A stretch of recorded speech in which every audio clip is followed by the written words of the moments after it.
మా pre school యాక్టివిటీస్లో భాగంగా మా ప్రీ స్కూల్ పిల్లలకు చేతుల పరిశుభ్రత దాని గురించి ఒక రైము చెప్పించబోతున్నాను.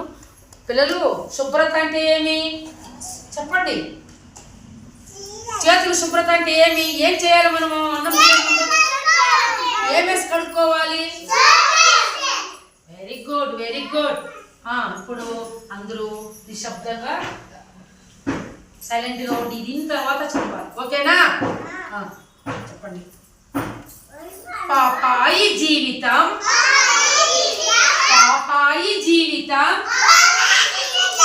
పదిలం పదిలం, పదిలం పదిలం. క్రిములు లేని చేతులు,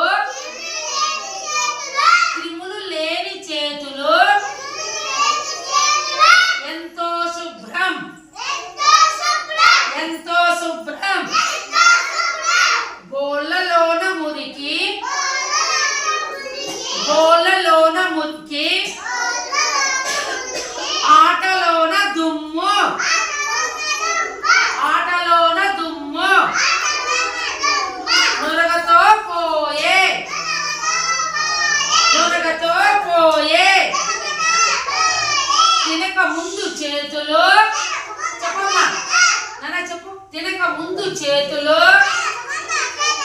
కడగాలి సబ్బుతో, కడగాలి సబ్బుతో.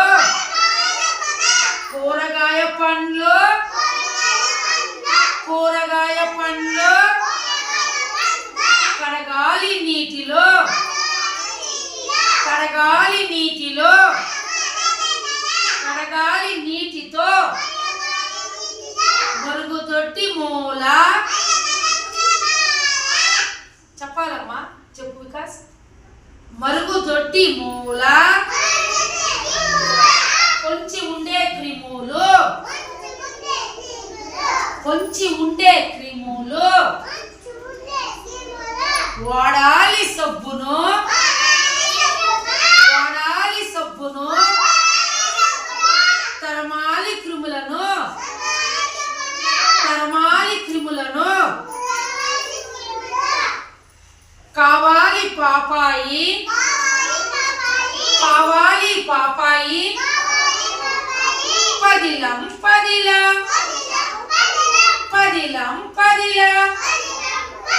వెరీ గుడ్ పిల్లలు. ఇప్పుడు ఈ రైమ్లో మీరు ఈ పాట ఏమర్థము?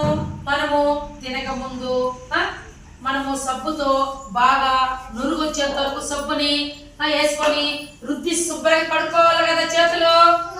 అలాగే మరుగుదొడ్డికి వెళ్ళినప్పుడు కూడా మనము పోయి వచ్చిన తర్వాత బాగా హ్యాండ్ వాష్ సబ్బుతో చేసుకోవాలి. ఓకేనా?